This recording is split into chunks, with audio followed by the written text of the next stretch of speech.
லைனுக்கு போறது. லைன் போறது இதெல்லாம் இது போகுது திருப்பதி போகுது. திருப்பதியா? திருப்பதியே தான் போகுது. கோயிலுக்கு போறது. ஆமாங்க, கோயிலுக்கு போறது. திருப்பதி கோயிலுக்கு போறது. லைன் காய் உடைக்க சாமி கோயிலுக்கு போறது. எடுத்துங்க அது ஓர்ஸ் பண்ணி சரி எல்லாம் திருப்பதி போறது. கோயிலுக்கு திருப்பதி ஓட்டு ஒரு டெம்பால் போட்டு அது அங்க போய் வெளியில் போய் மேல போய் கோயிலுக்கு போறது. கோயிலுக்கு தான் திருப்பதி பழனி எல்லா கோயிலுக்கும் போறது. நல்ல காய் ஜம்முல காய் நேரம் உடையும். எடுத்து தோட்டோம்னா நேரம் அப்படியே கட்டில எடுத்தா உடையும். நல்லா உடையும் காய், நல்லா உடை இல்லைங்களா? ஆமாங்க, அதுக்காக தான் பாருங்க அந்த வெட்டும் போது அப்படியே சாமி குடையும் போது அழகா உடையும். அப்படியே கீரலாது வரும். சரிங்க, இது கீரல் வராது. திருப்பதி பழனி போறது, கோயிலுக்கு போறது.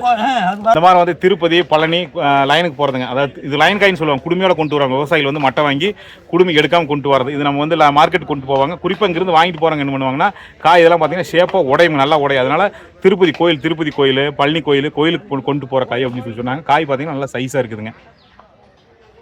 பாருங்க காய் பாருங்க எப்படி இருக்குன்னு பாருங்க. இது வந்து பார்த்தீங்கன்னா ஈரோடு மாவட்டம் மொடக்கூர்ச்சியில் வந்து பார்த்தீங்கன்னா புதன்கிழமை மார்க்கெட் தேங்காய் மார்க்கெட் கமிட்டி நடக்குதுங்க. புதன்கிழமை மணிக்கு சந்தைக்குள்ள நடக்குதுங்க. இந்த வீடியோ பதிவு எப்போன்னு பார்த்தீங்கன்னா 25/6/2025 புதன்கிழமை மணிக்கு எடுத்த வீடியோ பதிவுங்க இது.